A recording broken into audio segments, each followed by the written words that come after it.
Soy el candidato que requiere esta coyuntura del país, un pueblo desesperanzado, pero un pueblo valiente requiere un presidente valiente que pase de un estado de inseguridad a un Ecuador seguro. ¿Cuál es la motivación para participar en este proceso anticipado? De hecho, nadie lo esperaba, este proceso. Y sabemos que es tan corto el periodo. En otras palabras, ¿para qué quieren llegar al poder en un periodo tan corto? Ecuador es víctima de una guerra no declarada de grupos mafiosos, desde la mafia del narcotráfico, la mafia de la minería ilegal y la mafia de los sobornos, que financia a una mafia política. El sistema sanguíneo de la democracia ha sido contaminado por mafias. La única posibilidad de hablar de democracia, de libertad, de desarrollo, de sostener al Estado, atraviesa por una guerra en contra de las mafias, en particular de la mafia política. Derrotar a las mafias en año y medio es posible. Si yo consigo eso, como sé que lo voy a conseguir y lo vamos a conseguir con Andrea González, habremos cumplido tal vez el rol más importante de un político en estas últimas décadas, para entregarle el 2025 un país gobernable, vivible, en democracia y libertad. ¿Y hay alguna posibilidad de que este periodo se pueda extender? Eso dependamos de que cumplamos este objetivo. Y lo vamos a cumplir, y la primera gran transformación es en el concepto de gobierno que tenemos. Este no es un gobierno unipersonal, es un gobierno que entiende una gestión compartida. Por eso en mi gobierno yo no voy a través de decreto a ubicar las responsabilidades de Andrea González. ¿Pero hay una forma legal de que este año y medio pueda ser extendido? Si hacemos bien el trabajo, sí. Si sometemos a las mafias, como es mi planteamiento, como es nuestro planteamiento, y tenemos un Ecuador seguro para garantizar inversión privada extranjera, que es parte del objetivo de gobierno, garantizar la tranquilidad jurídica de este país, inyectar más ánimo al empresariado ecuatoriano para que invierta con seguridad. Si se cumplen los objetivos de devolverle la paz a este país, pues sin duda el país decidirá una opción en el 2025. ¿Quizá una consulta popular? La consulta popular dependerá si la Asamblea Nacional y aquellos grupos políticos vinculados a operaciones ilegales persisten en bloquear la aprobación de leyes, persisten en la conspiración. Sin duda recurriremos una vez más a instrumentos constitucionales para someter a estas estructuras políticas conspiradoras. Pero también recurriremos al mandante, al soberano.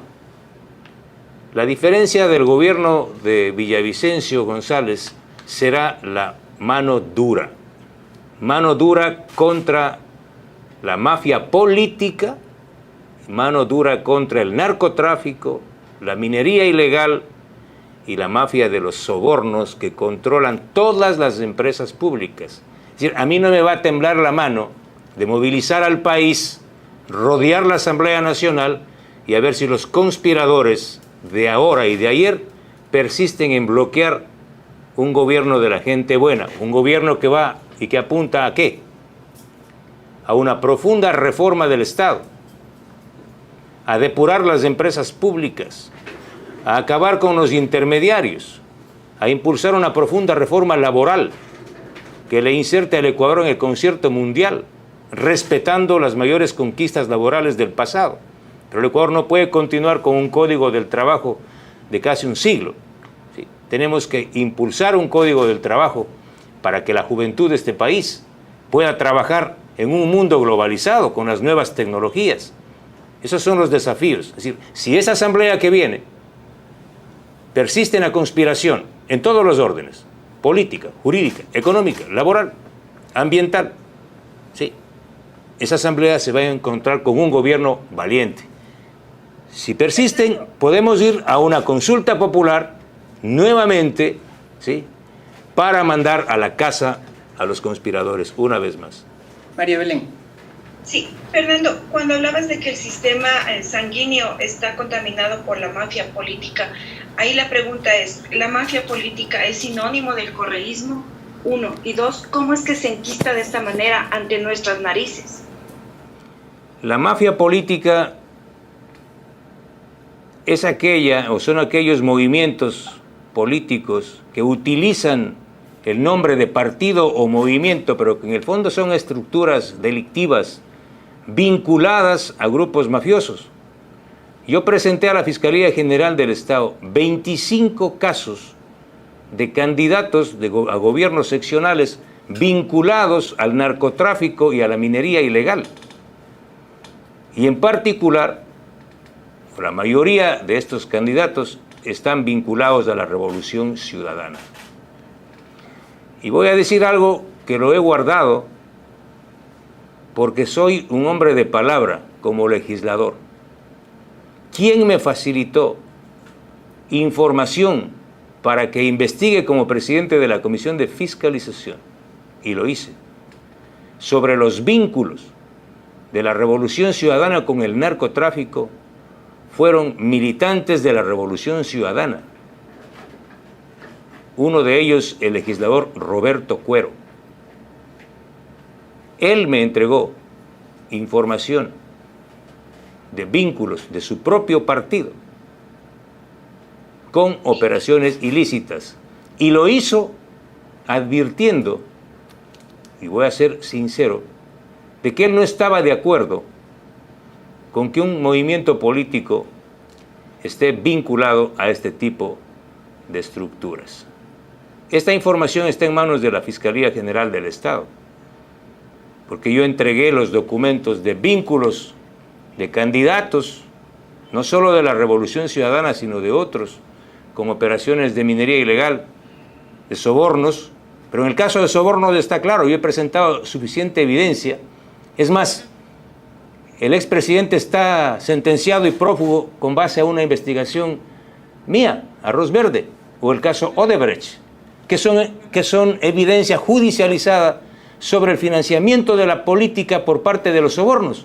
El caso Arroz Verde puso en escena por primera vez en la historia de este país de que casi todas las campañas electorales del correísmo fueron financiadas con recursos provenientes de los sobornos de multinacionales y de empresas locales. En el caso de la minería igual, en la minería ilegal, y en el caso del narcotráfico hay evidencia que está en la Fiscalía General del Estado. Es decir, no ha sido un invento mío, es la primera vez que lo digo en público. Fueron algunos militantes de la Revolución Ciudadana, en particular el ex legislador Roberto Cuero.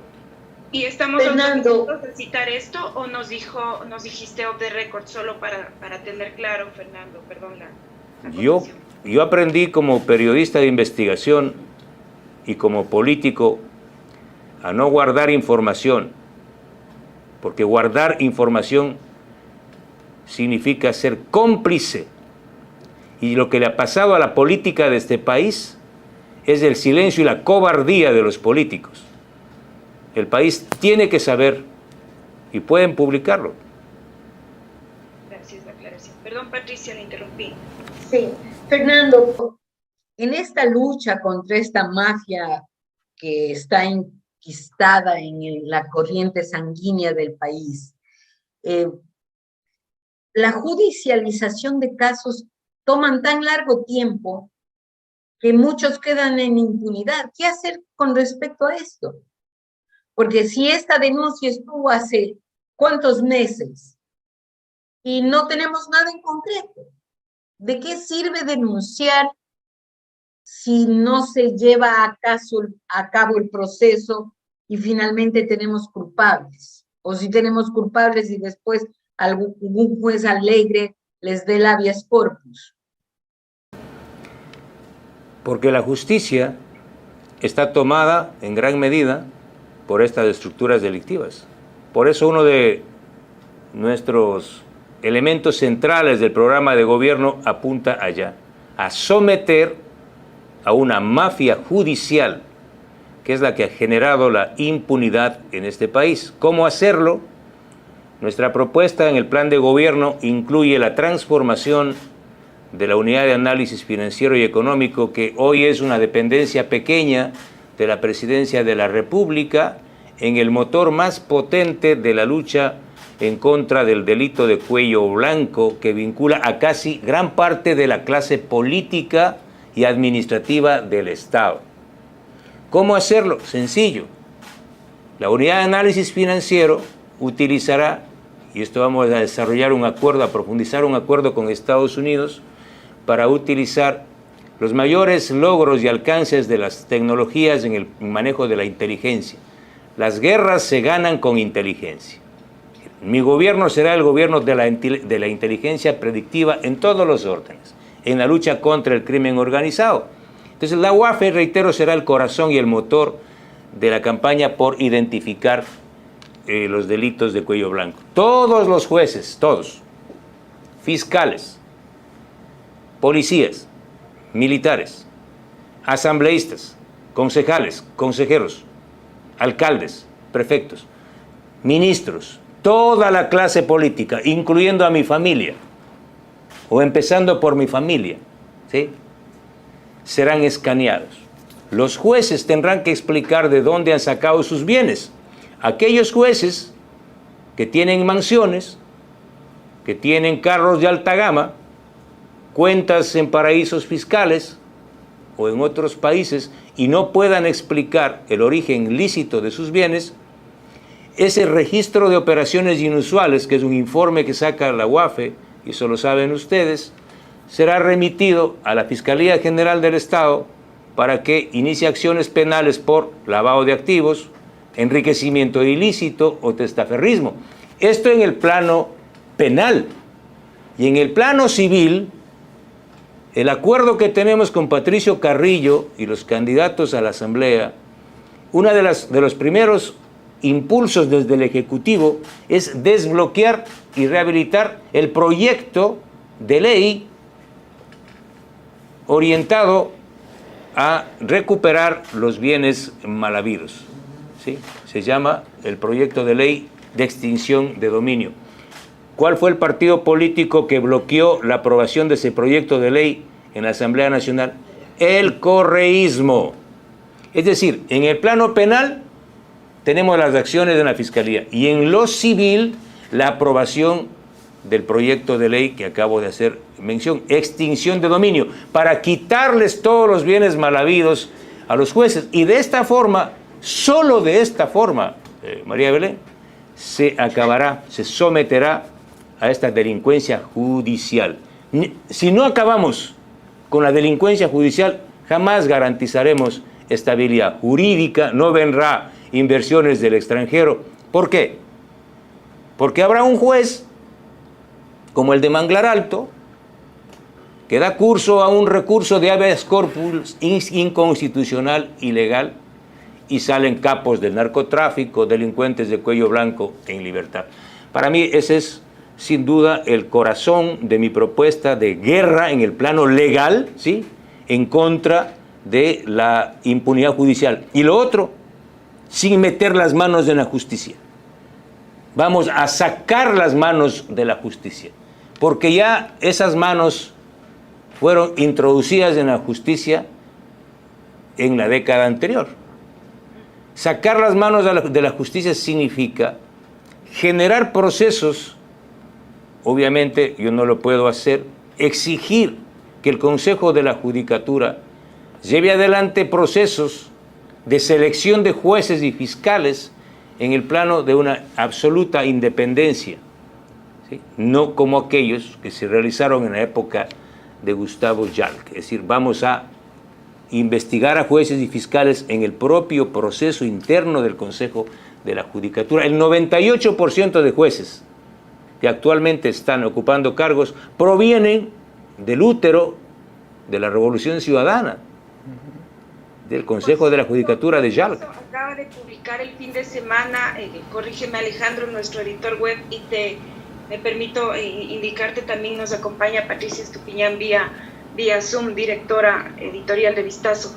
Vistazo acaba de publicar el peligro de que 10 jueces golondrinas sean puestos a dedo en una transición para completar esta Corte Nacional, y que sin ser elegidos mediante un concurso claro, respondan a la directriz de quien les nombró, porque como no tienen nombramiento, en cualquier momento son reemplazables.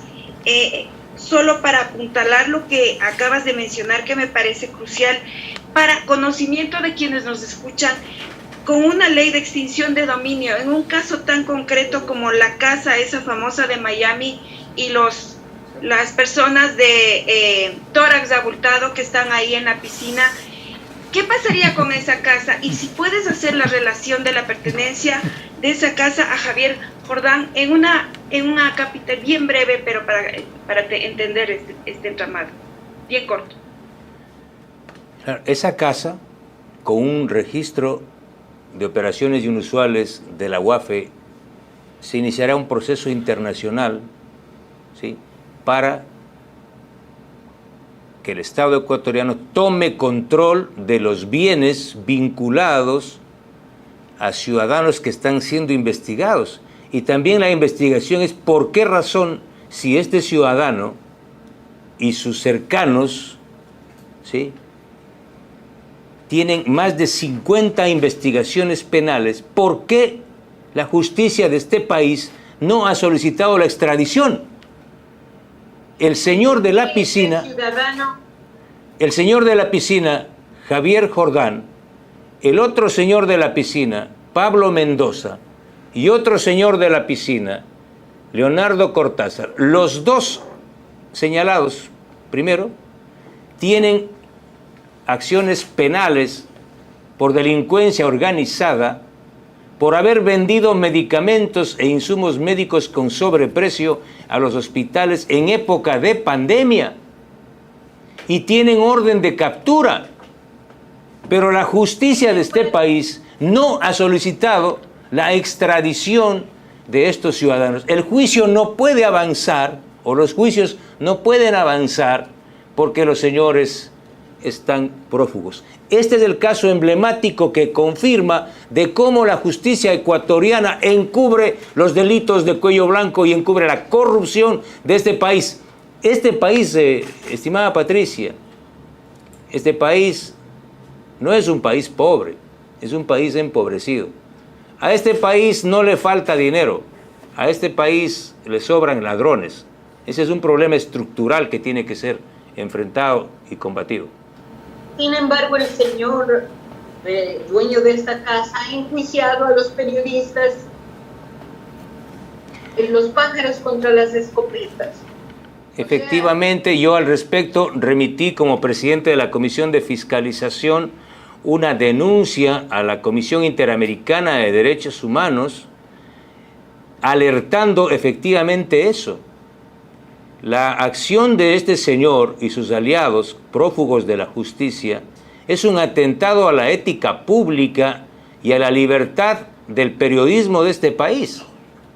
Está reeditando las mismas formas del prófugo de la justicia, Rafael Correa, intentando silenciar a los periodistas y a los medios de comunicación que han hecho investigaciones y han publicado, tanto a Diario Expreso, al colega Cristian Zurita, amenazas en contra de Carlos Rojas, amenazas en contra de Coavisa, no solo amenazas, sino acciones legales y también en mi contra.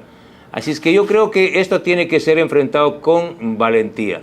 Es decir, jamás vamos a permitir en mi gobierno que los delincuentes de cuello blanco, prófugos de la justicia, pongan de rodillas al periodismo y al propio Estado, a la propia justicia, porque lo que hace el delincuente, o estos presuntos delincuentes, corrijo, es utilizar la propia justicia que les ha generado impunidad a ellos para atacar al periodismo. Vea, será la primera vez, entiendo, que un presidente de la República, que un periodista de investigación, y me siento honrado, sea presidente de la República. Entonces será el gobierno de la libertad de expresión. Más libertad, más verbos, más sustantivos, más libertad y democracia, sin duda. Fernando, otro de los personajes de la piscina era Ronnie Aliaga, a quien usted ha denunciado en varias ocasiones o ha señalado. ¿Es una buena señal que él ya no se haya postulado a la asamblea? No sé cómo se manejó eso al interior del movimiento UNES, pero ¿usted considera que es una buena señal, o usted, que lo ha señalado tanto, piensa que tal vez otro cuadro tomará ese lugar que tenía Ronnie Aliaga? Es una victoria anticipada de mi parte. Significa que siempre tuve la razón y yo confirmé sus vínculos con militares en servicio activo que trabajaban para el cartel de Sinaloa. Este señor condecoró a 2 marinos que a las 7 de la noche se sacaban el uniforme blanco de la Armada Nacional, tomaban una ametralladora y salían a custodiar a Junior Roldán. Fue apresado en el operativo de liberación de Junior Roldán, uno de los capos de Sinaloa, y el otro militar condecorado con la mayor presea del Parlamento ecuatoriano, lo cual es una deshonra, la presea Vicente Rocafuerte. El otro marino estaba vinculado a una empresa de seguridad, ¿sí?, que facilitaba armas y custodios para el cartel de Sinaloa. Este señor era el edecán del vicepresidente de la República. A ese nivel de penetración. Pero a cambio de Ronnie Aliaga, ponen otros reemplazos igual o peor de peligrosos, como aquel que manejó la inteligencia y la persecución en contra de periodistas, disidentes políticos y críticos al gobierno de la Revolución Ciudadana. Me refiero al sentenciado por secuestro Pablo Romero. Este señor fue el que dirigió el operativo de allanamiento a mi casa en la Navidad del 2013. Es el responsable de la persecución en contra de periodistas y líderes políticos de este país. Lo que acaba de hacer ese partido es desafiar a la inteligencia, a los derechos humanos, al poner a un secuestrador sentenciado como candidato a legislador y otra candidata que vienen en reemplazo de Ronnie Aliaga, porque los puedo ver así, es la exministra Lady Zúñiga. Ella tiene que explicar, ella y otros, y el ex asambleísta que también vuelve, me refiero a Lenin Lara, los dos y los tres, Pablo Romero, porque Pablo Romero aparece en varias reuniones con el comité que estaba a cargo de la investigación del caso Gabela. Pablo Romero, Lenin Lara y Lady Zúñiga, 3 exfuncionarios del Correato que están vinculados a la desaparición del tercer informe, han sido ubicados en las listas. Esto es una provocación a la justicia, una provocación a los derechos humanos, un atentado a la familia. Y obviamente mi gobierno, nuestro gobierno, le asegurará y le asegura a este país que no habrá impunidad y que las lágrimas de Patricia Ochoa de Gabela, una sola lágrima más por la impunidad. Ella puede llorar todas las lágrimas por la ausencia eterna de Jorge Gabela, pero ninguna lágrima más por la impunidad. Y no solo por el caso Gabela, por el caso de Froilán Jiménez. Hasta la fecha el gobierno de Lasso ha desclasificado toda la información sobre el asesinato de Froilán Jiménez. Es más, por error y por negligencia, por no haber desclasificado la información, acaban de perder el juicio en primera instancia. En mi gobierno se va a desclasificar toda la información vinculada a derechos humanos. El caso de los colegas periodistas de Diario El Comercio, 2 años y el gobierno del presidente Lasso no ha desclasificado toda la información en ese caso. En el asesinato de Fausto Valdivieso, mi gobierno será el gobierno de la libertad, de la defensa de los derechos humanos y en el gobierno en que se acabe la impunidad. En un potencial gobierno suyo, ¿qué haría respecto del Consejo de Participación Ciudadana y Control Social, cuya capacidad de designar autoridades es lo que de alguna manera le garantiza un poder de facto a este organismo? Mi gran anhelo, yo sueño y he soñado siempre con que ese cuarto de conspiración del hiperpresidencialismo, copia el carbón de regímenes autoritarios como el chavismo, deben desaparecer.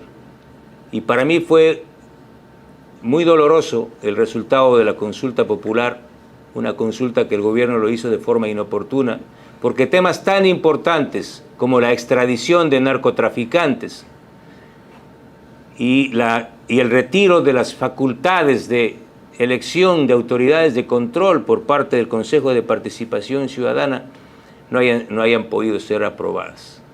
Si el Consejo de Participación Ciudadana persiste en su afán de conspirar, porque es una asamblea paralela que conspira en contra de la democracia en este país, yo no tendré problema en convocar a una consulta popular para desaparecer o al menos quitarles las facultades que tienen de selección de autoridades de control.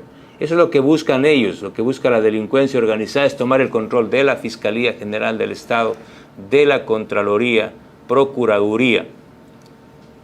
Es decir, quieren el control de todo como lo tenían antes, ¿no?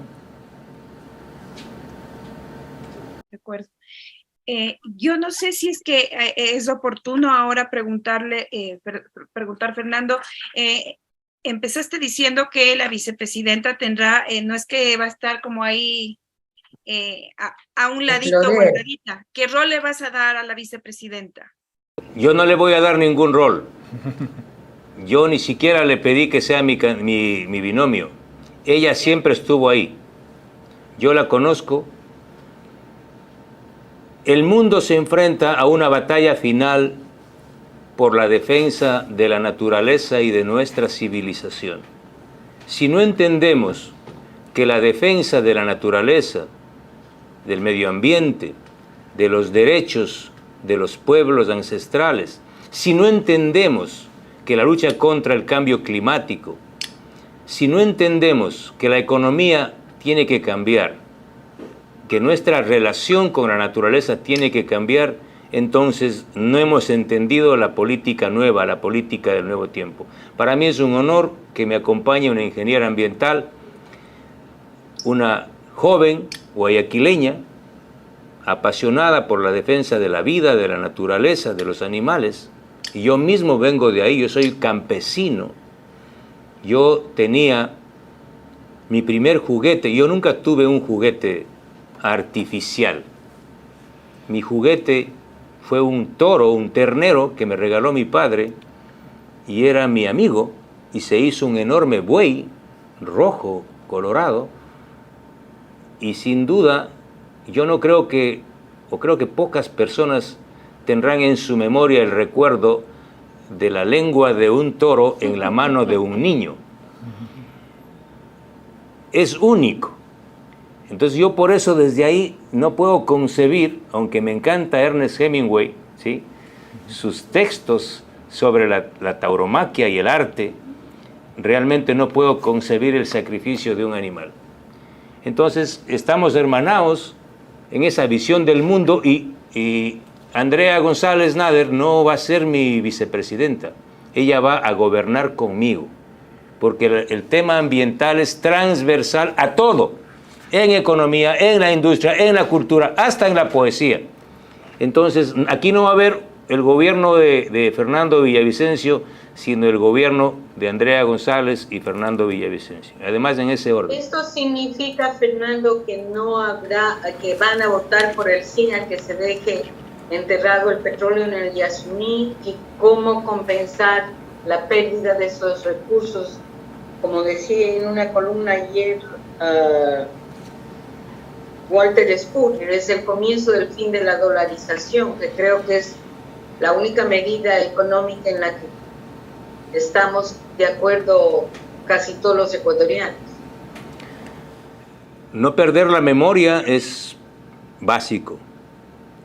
Quienes introdujeron de forma hipócrita los derechos de la naturaleza en la Constitución de Montecristi fueron ellos los que llevaron los taladros al Yasuní. ¿Y quienes nos opusimos? Andrea, que era más joven, no más pequeña.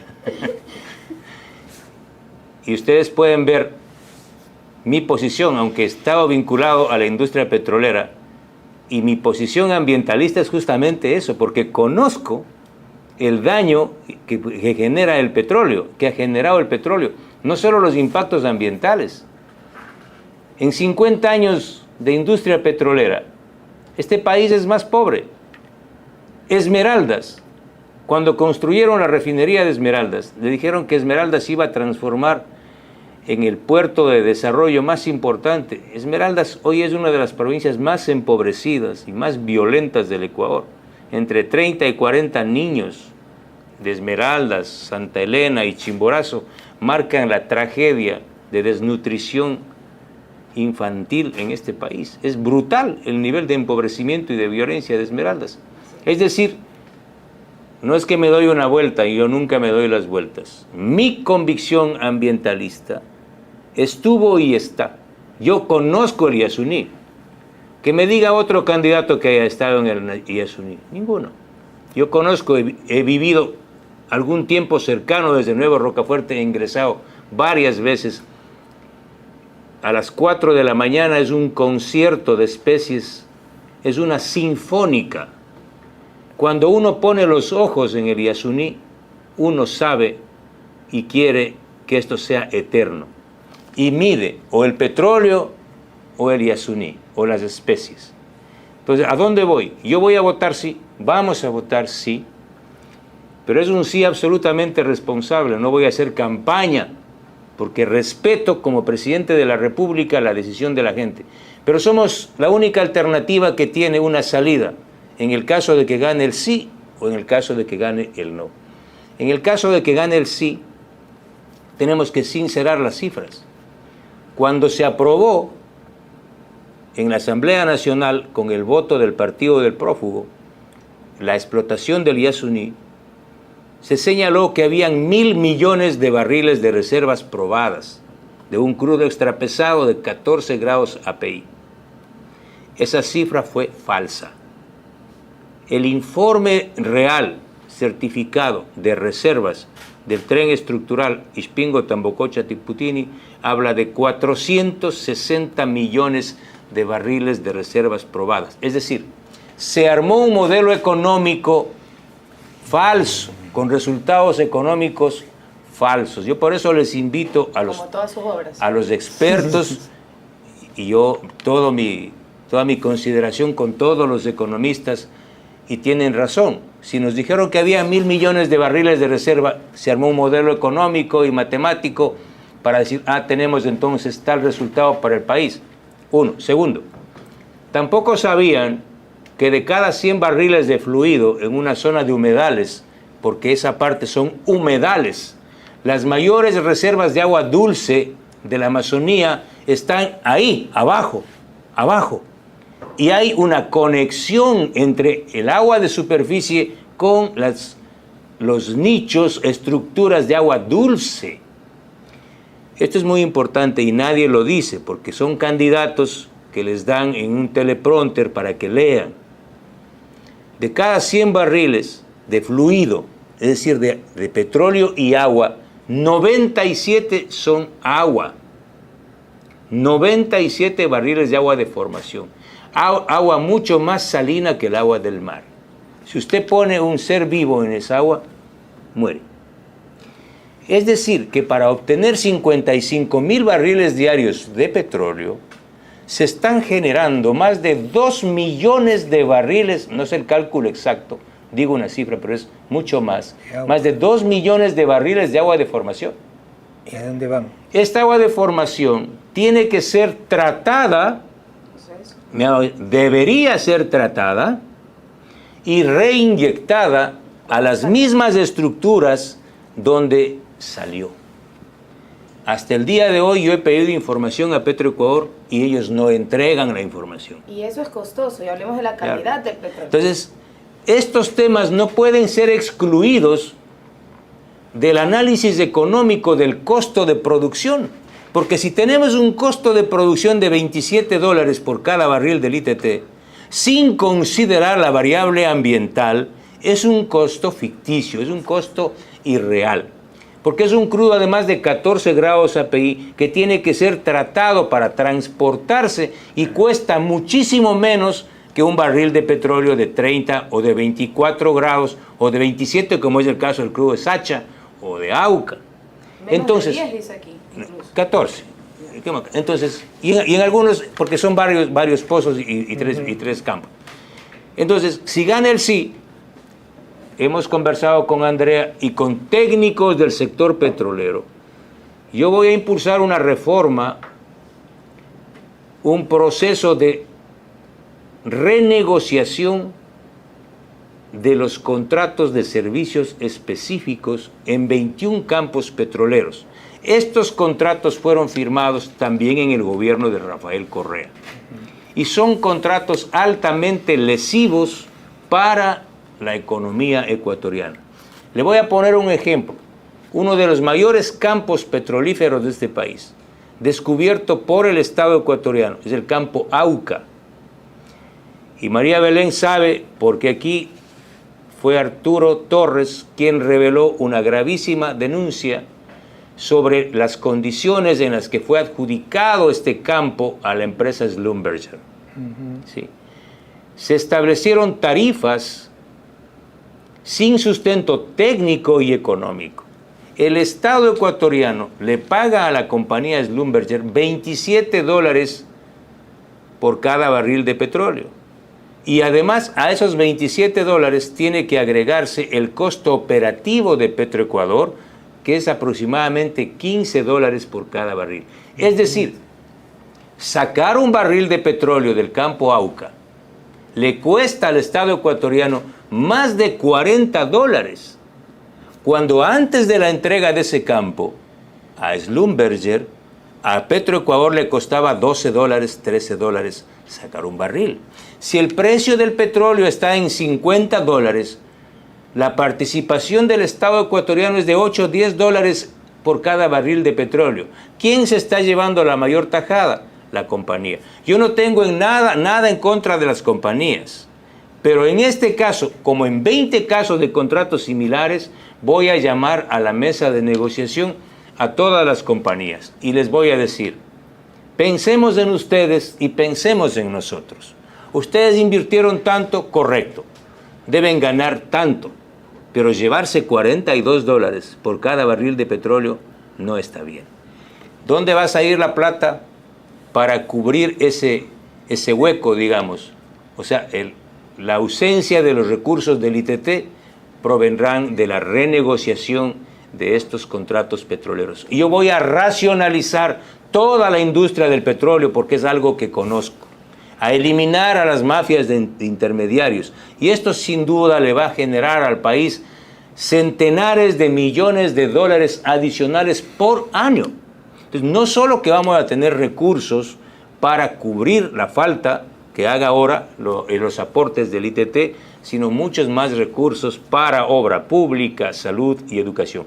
Y con eso termino. Y en el caso de que gane el no, es decir, que continúe la explotación, tenemos un planteamiento que es sumamente importante y yo le pido a los críticos y a los analistas incorporar. Primero, no vamos a permitir que avance la explotación en el Yasuní, mucho menos en la zona de amortiguamiento de la zona intangible. Y segundo, vamos a ser implacables en exigir el tratamiento de las aguas de formación de estos 97 barriles de cada 100, que deben ser tratados y reinyectados a las mismas estructuras de donde salió esta agua de formación y que no contamine estructuras subterráneas de agua dulce, porque lo que estaríamos haciendo en este caso es provocando a futuro. Claro, los tiempos geológicos no son los tiempos humanos, pero a futuro una catástrofe ambiental en la Amazonía ecuatoriana. Entonces, no sé si queda claro, tenemos una alternativa en el caso del sí y una alternativa en el caso del no, aunque nosotros no somos hipócritas y nosotros por convicciones vamos a votar sí.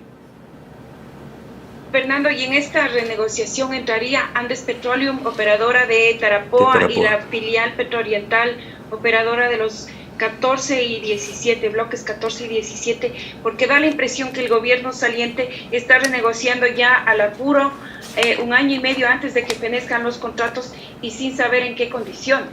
Es muy buena pregunta y la oportunidad para pedirle al presidente Guillermo Lasso que no reedite lo que hizo Correa. Correa ya renegoció entre gallos y medianoche el bloque Tarapoa y le regaló el campo unificado Fani 18B. Yo me sé todo, tengo Fani 18B, le regaló prácticamente a la compañía china Andes Petroleum. Y ustedes van a ver por qué los chinos nunca pelearon, porque eran los socios. La antecesora de Andes era la socia de Occidental. ¿Y por qué la socia de Occidental nunca peleó su 40% en el juicio en el CIADI? Porque hizo un acuerdo con Correa para quedarse. ¿Y qué hizo Correa? Le regaló, le amplió el contrato de Tarapoa con una tarifa de $42, tanto en Tarapoa como en los bloques de Petrooriental. Andes Petroleum y Petrooriental, que son las socias de CNPC, la empresa china. Entonces yo le pido al presidente Guillermo Lasso, ese contrato está por terminarse, presidente Lasso.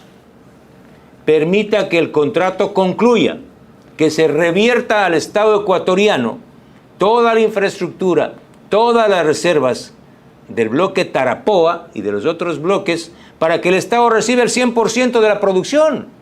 Si hoy estamos pagando $40 por cada barril en Tarapoa a los chinos, que se revierta y que el 100% sea para el Estado. Ahí están los recursos para salud, educación y para enfrentar lo que se viene, una catástrofe como efectos del fenómeno del Niño.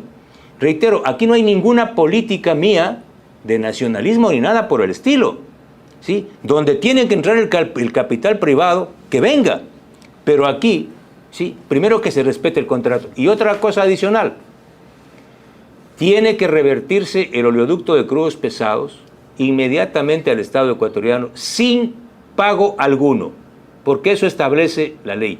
Y luego el Estado, en mi gobierno, veremos si entregamos a través de un proceso de licitación a una empresa privada la operación del oleoducto y el propio bloque Tarapoa.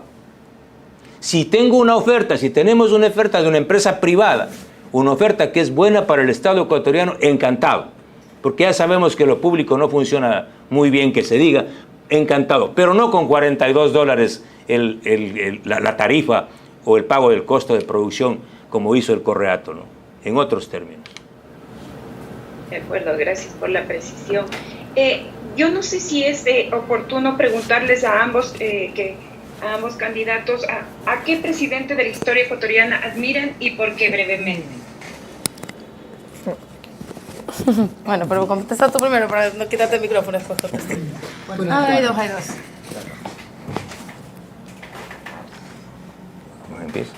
Bueno, gracias por la pregunta y también por el espacio para las candidatas a vicepresidencia. Es importante destacar que si bien me nombran mucho como ambientalista y estoy muy orgullosa de llevar esa bandera, el hecho de ser ingeniera en medio ambiente, especialista en desarrollo sostenible, abre un poco más el abanico sobre las cosas que se pueden hacer. Y efectivamente, Andrea González y Fernando Villavicencio van a votar sí por el Yasuní, pero como bien dice Fernando, no estamos cerrados a ningún tipo de inversión extranjera mientras se manejen los recursos de manera coherente. Y el papel de Andrea no solamente es sumar el desarrollo sostenible, que es un lenguaje en el que habla toda mi generación y la que viene, sino sumar a las generaciones menores a que sean parte de la política. Porque si tú les propones a ellos subirse a un barco en el cual vamos a construir el país a costa de que ellos se enfrenten a la corrupción y las grandes mafias, se sienten totalmente impotentes y no los vamos a juzgar por sentirse impotentes, porque muchos de nosotros nos sentíamos impotentes. Pero si tú les hablas a ellos de construir un país en base al desarrollo sostenible y teniendo que mediar y reemplazar esta adicción a los combustibles fósiles mal negociada que hemos tenido durante toda la vida, ellos se suman al barco. Entonces, bueno, solo eso para contar eso de ahí. Yo creo que uno de los presidentes de la República que más voy a admirar, y creo que es obvio por mis tendencias, es Juan José Flores por pedir las Galápagos. Y a pesar de que él no sabía lo que estaba haciendo cuando mandó los chivos a Galápagos porque era necesario para poder colonizar, es gracias a él y a su visión por un estudio que se da en Galápagos de un líquen morado que tenía un valor enorme en el mundo en aquella época. Recordemos que las ropas moradas eran de la realeza, de los obispos, ¿no? Y él decide colonizar Galápagos porque alguien le comenta que hay este líquen morado en las Encantadas, cuya traducción en realidad eran las embrujadas, al inglés literal, sino que por motivos turísticos se cambian. Así que bueno, siempre lo recordaré con mucho cariño por habernos sumado a las Galápagos. Bueno, yo recuerdo a dos presidentes. Es más, creo que me va a tocar vivir la historia de Yerovi y Jaime Roldós. Yo llegué a Quito el mismo día en que Roldós ganó la presidencia de la República. Y sin duda, y de ahí hice una gran amistad con Marta Roldós, y conozco la vida no solo del poder de Jaime Roldós, sino la vida de la familia, de una familia dedicada a las pasiones de la literatura, de la lectura, del teatro. Es decir, de los pocos presidentes de este país que no hacían negocios ni negociados. Y Yerovi, ya sabemos la magia que hizo para cambiar el país. Es que son los dos presidentes que recuerdo. Fernando, ¿llegaste a Quito de dónde? ¿De Chimborazo? De Alausí, sí, de Chunchi y Alausí. Yo viví entre Chunchi y Alausí. Chunchi, qué chévere. Yo soy alauseño. ¿Y cómo aterrizas en la T grande de Quito? Yo llego al periodismo por una hazaña que me pasó cuando yo tenía 8 años, y mi padre, esa historia que les acabo de contar de ese toro, es que mi madrina, que era mi profesora, me regaló 2 periodos de siembra de trigo. Entonces ella me dijo: mi hijo, siembre trigo en esta gran propiedad. Y yo sembré trigo, y era yo cuidaba la sementera, ¿sí?, para que los pájaros no se coman las semillas, y luego cuidaba obviamente la sementera en julio y agosto para que los pájaros no coman la cosecha. Y coseché 80 quintales de trigo. Pero yo era un niño, obviamente mi padre manejaba mi fortuna, ¿no? De los 80 quintales de trigo. Y mi padre vendió el trigo y se compró un radio Nibico. No sé si existe esa marca hasta hoy. Nibico, sí. Sí. Y claro, en ese radio, que él decía que era mío, pero en realidad era de él, pero decía que era mío, y yo escuchaba noticias en la mañana, y las radios que se sintonizaban en mi pueblo era una en especial que se llamaba Ondas del Pacífico, de Guayaquil. Y en esa radio escuché un día con mi oído de 8 años un mensaje que decía más o menos así en esas voces del locutor: llamando la atención de la señora de las iniciales XE en el cantón Urbinajado, provincia del Guayas, para recordarle que hijo suyo, Pedrito, salió perfectamente bien de la autopsia. Cadáver va para allá, sacar a Sémila al carretero. Entonces, para mí eso era espectacular. Un niño de 8 años escuchando ese tipo de mensajes. Entonces, claro, ahí me inspiré de grande y dije: caramba, hay que seguir periodismo. Y claro, yo entré a la facultad ya cuando trabajaba en Radio Tarqui y en Radio Hit, que es ahora FM Mundo.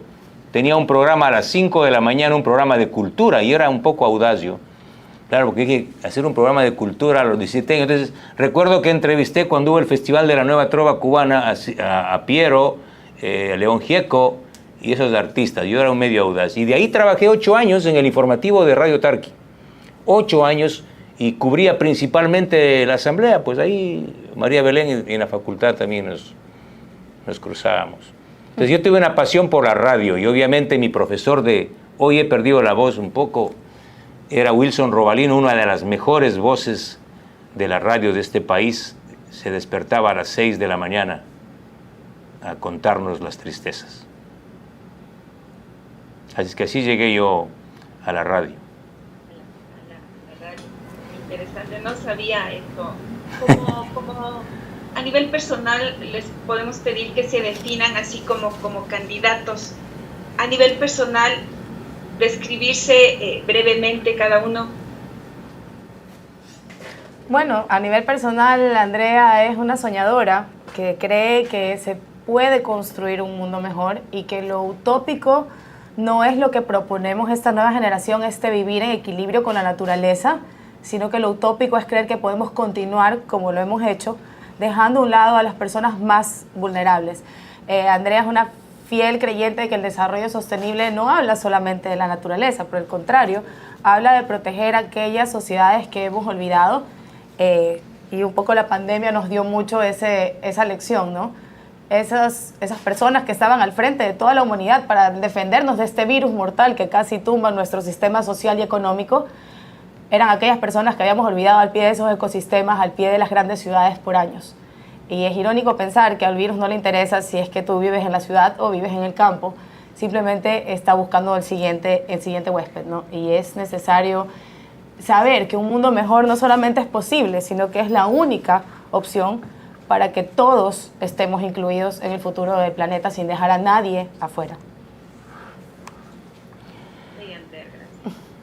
Bueno, yo soy ahora lo que fui de chico, lo que fui hasta los 8 o 9 años.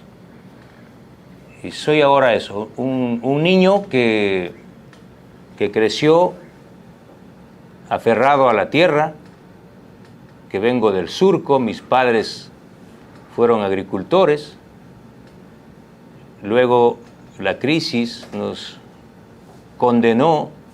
condenó a mi padre a transformarse de campesino en obrero en la ciudad, y toda mi vida no ha sido fácil. Yo soy y sé que el pan no se hace en las panaderías, el pan se hace en las cementeras. Desde cuando se pone una semilla, viene un campesino, cuida la semilla, luego cuida las plantas y ve cómo crece y florece una espiga, y luego la cosecha, y luego trae los caballos a lo más tradicional, ¿sí?, para trillar el trigo, y el trigo se limpia, y luego se muele y se hace harina, y se pone levadura y se amasa, y se le da forma al pan, y el paladar siente. Ese proceso creo que no sabe ningún candidato. Y solo alguien que ha sufrido y que ha sentido eso que digo, que el pan no sale de la panadería, puede gobernar un país. Para mí, ser presidente de la República es ser un padre de familia. El padre de familia debe ser un demócrata. Se sienta a la mesa, ahora incluso con el perro, que es parte de la familia, porque es así. Organiza su sueldo, su ingreso o el ingreso de su pareja, y si hay hijos también, suman la economía, los ingresos, distribuyen para el mes, no se endeudan más allá de lo que puedan pagar, definen cómo organizar el mes, qué comer, qué no comer, la medicina, el seguro. Para mí, un buen gobierno, un buen presidente es un buen padre de familia. Por eso, para mí, mi patria es mi familia. No comparto esas expresiones grandilocuentes de que uno tiene que ser un superestadista, así para... Un buen padre es un buen presidente. Jamás un padre de familia le robará la plata a sus hijos. Por eso es inconcebible que un buen presidente se robe los fondos públicos. Y mi gran batalla, además de las otras que he dicho, es una batalla a morir en contra de la corrupción. Y he dado pruebas y muestras de aquello sin tener poder. Yo soy así, yo provengo de una izquierda sensata, yo no soy de los que va a decir que no tengo ideología. Para mí la ideología es un punto de referencia para ver el mundo y para saber la diversidad de la sociedad. La única forma de reconocer a los otros como diferentes es ubicarse en un punto. Para mí la ideología es eso. Pero mi forma de ser en la política está marcada por grandes ideales como la libertad, la democracia, la ética, la honradez, la dignidad. Yo provengo de una izquierda sensata. María Belén me conoce. Yo provengo de una izquierda más bien anti-estalinista. Pero hoy tengo grandes amigos que piensan desde la derecha y muy malos amigos que siguen pensando en la izquierda. Es más, la izquierda de este país, esa izquierda estalinista es la que me persiguió. Y claro, yo puedo agradecer a Correa porque Correa pudo pintar el verdadero rostro de una izquierda estalinista que caminaba antes sin zapatos y ahora son dueños de grandes zapaterías de forma ilegal. Entonces yo aprendí en mi vida que es posible convivir. Es más, solo es posible hablar de democracia cuando se pueda convivir y coexistir con los otros, con los que piensen de la derecha, con los buenos empresarios, no con los empresarios de los sobornos, con los jóvenes, con todos y todas. Andrea, ¿cuánto cuesta su campaña política y quién financia? Ella me financia. Esto es orgánico. En realidad hemos tenido el apoyo increíble de la sociedad civil como tal, tanto los gremios de industriales, pequeños, medianos, grandes, sectores productivos, la costa, el Guayas, que era ya mi región de trabajo, por así decirlo, desde hace muchos años. Esta es una campaña que se financia a través de los aportes privados de cada una de las personas que nos han apoyado. Seguimos recibiendo mensajes de colaboración y de personas que quieren apoyarnos.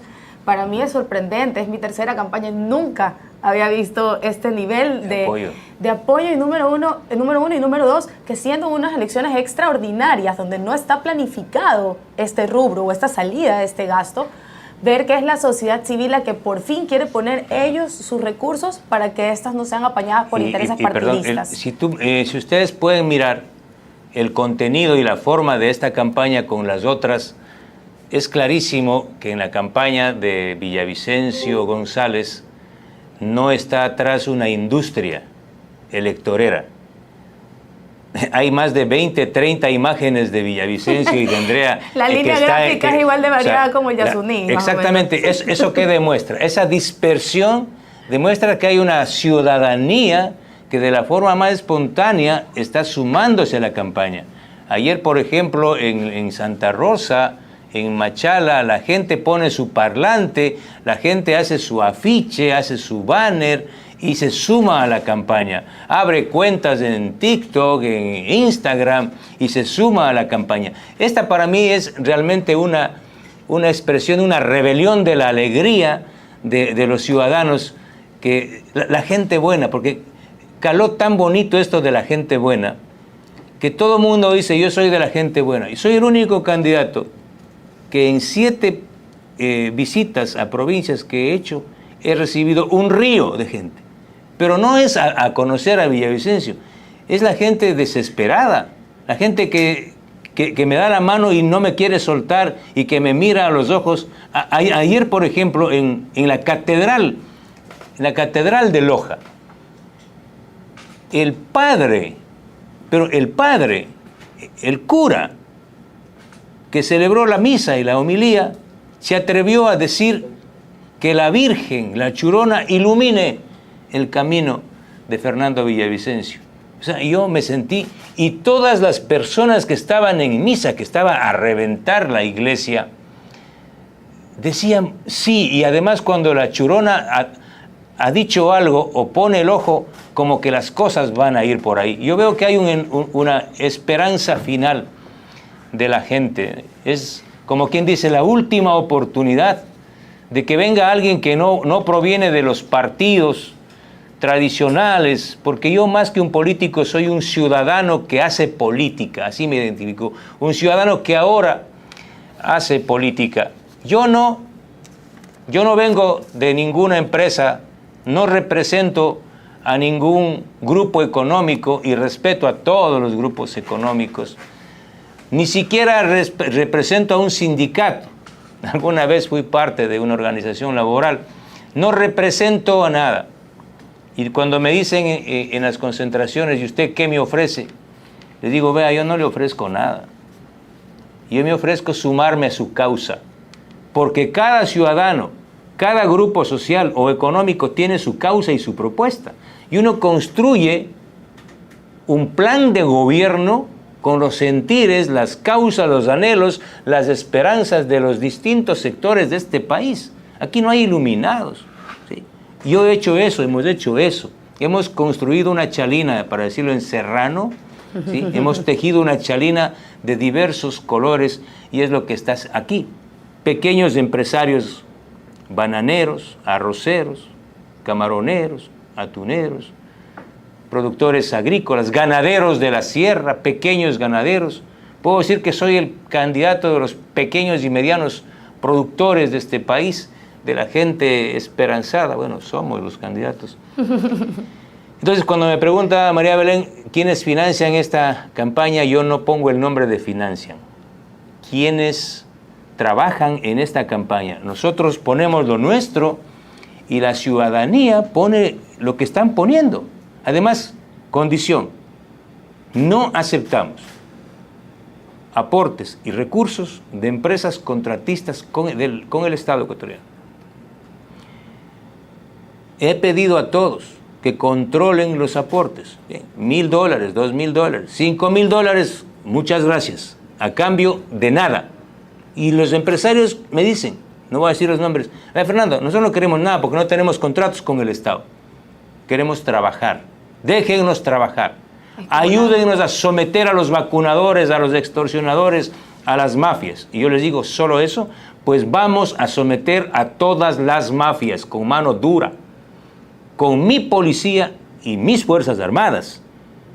Porque está por demás recordar, creo que soy el único candidato, no hay otro, que ha recibido el apoyo de todas las organizaciones de militares y policías en servicio pasivo.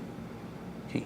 Este es el candidato que necesita este país, un candidato valiente, será un presidente valiente. Vamos a someter con la ley y con las armas a todos aquellos que se han levantado en armas. Tienen 90 días, desde el primer día de posesión, 90 días los alzados en armas para entregar las armas bajo condiciones especiales o de lo contrario serán sometidos. Voy, y eso he hablado con Patricio Carrillo, que es mi candidato a la Asamblea Nacional, y con gente profesional en el manejo de inteligencia, vamos a crear una unidad especial de élite de la Policía Nacional que se llamará la Policía Antimafia, para enfrentar al narco, a la minería ilegal, a los vacunadores, extorsionadores, el secuestro express, de forma implacable, como he dicho también, y acabar con la guerra y el delito que se organiza desde las prisiones, creando esta cárcel de altísima seguridad, que es un proyecto que nadie lo ha querido asumir, en un regimiento militar que es ahora un cuartel militar que está casi al límite de la provincia de Pastaza, impenetrable. Ahí estarán narcos, violadores. Mi criterio también es que estén los delincuentes de cuello blanco, asesinos, sin visitas,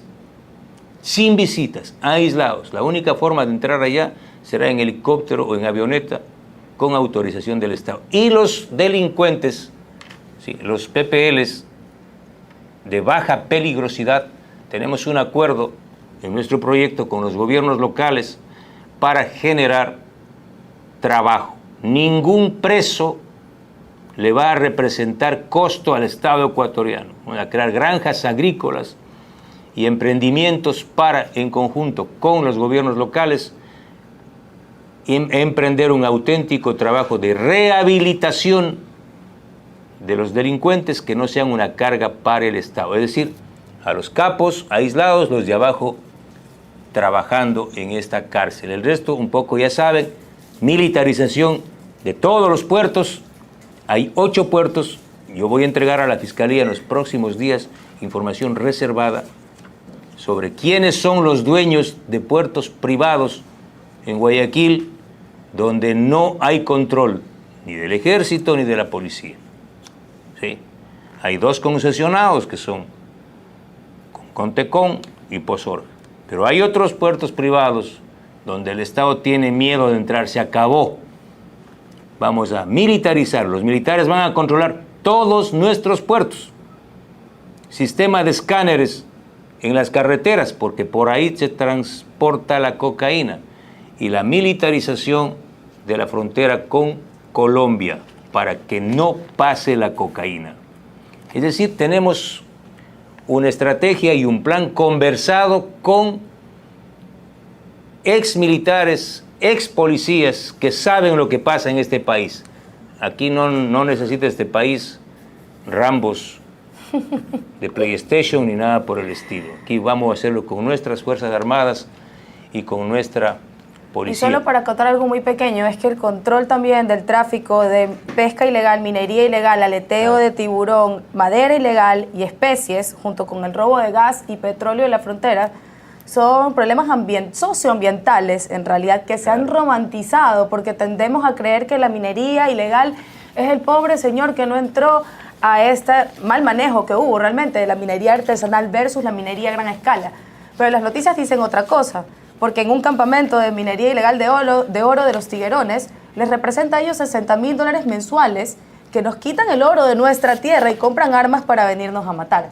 Entonces se acabó la romantización de la pesca ilegal, el tráfico ilegal de especies, la madera, porque lamentablemente por el mismo lugar por donde pasan las armas y la cocaína, pasan personas, jaguares, aletas de tiburón, madera ilegal, oro ilegal y todo lo que se nos roban, que representa millones al Estado. Entonces es importante saber que vamos a ponernos un poco como Perú con el tema de la minería ilegal. Y no queremos dejar pasar esto que está en nuestro programa, que es parte de la inyección de una buena medicina para la economía de este país. ¿Qué significa eso?